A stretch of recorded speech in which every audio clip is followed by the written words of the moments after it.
again. One big old bout of parental medical trauma was enough for me, thank you very much. But it wasn't my choice. Life doesn't always play out exactly like we would plan for ourselves. I know you know. We had to yet again walk through the very hard, scary thing, even though everything in my body was screaming, "No thank you, hard pass." I'd rather just be at home, nursing and snuggling my son, feeding him puffs and making him laugh and watching him as he sleeps on his own accord, not sedated and hooked up to a million machines with who knows what pumping through him. For 2 weeks leading up to the MRI, it was all I could think about. I felt like my heartbeat was solely fueled by anxiety, and it was really wearing me down. Having to fully trust in God when it comes to your kids, with something you love more than life itself, can be hard. A true test of faith. Yes, I fully believe God is good and is with us at every step, but also, that doesn't guarantee outcomes. So, yeah, that is not an easy little tidbit to accept.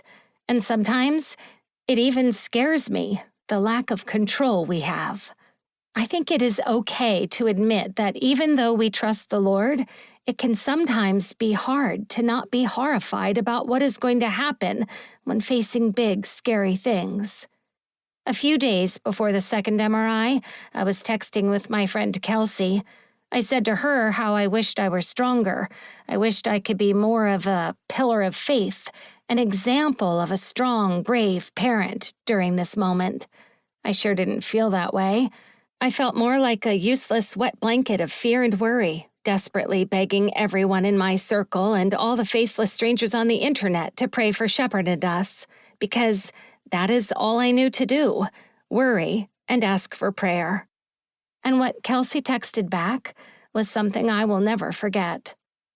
Honestly, I don't think anyone is actually that inspirational until they come out to the other side of the hard things. You are faithful because you are asking for prayer and running to God for help. We should change what we think it means to be inspirational.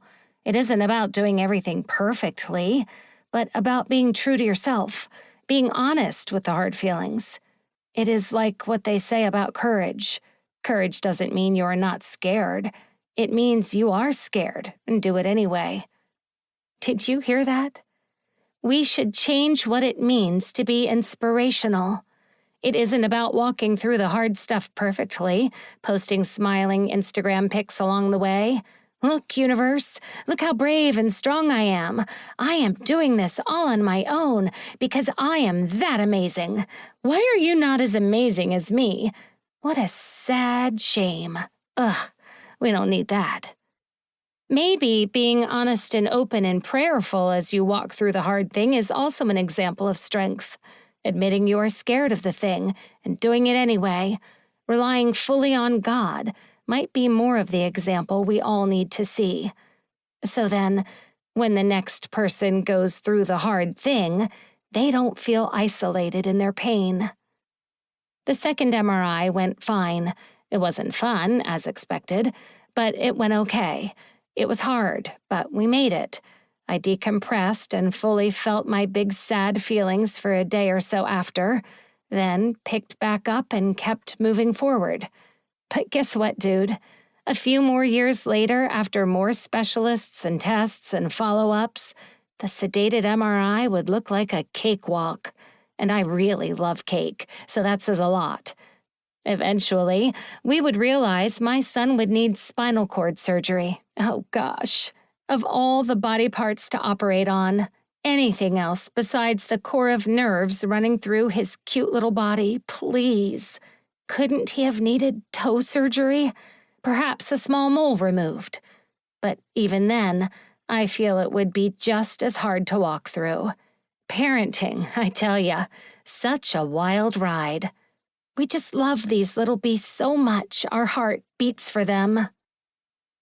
We had thought we had more time before the surgery, a year maybe, but after meeting with his neurosurgeon and discussing some onset symptoms we had noticed, she urged us to get it done immediately. At that very same time, I was working on finishing up this book. So now, as I was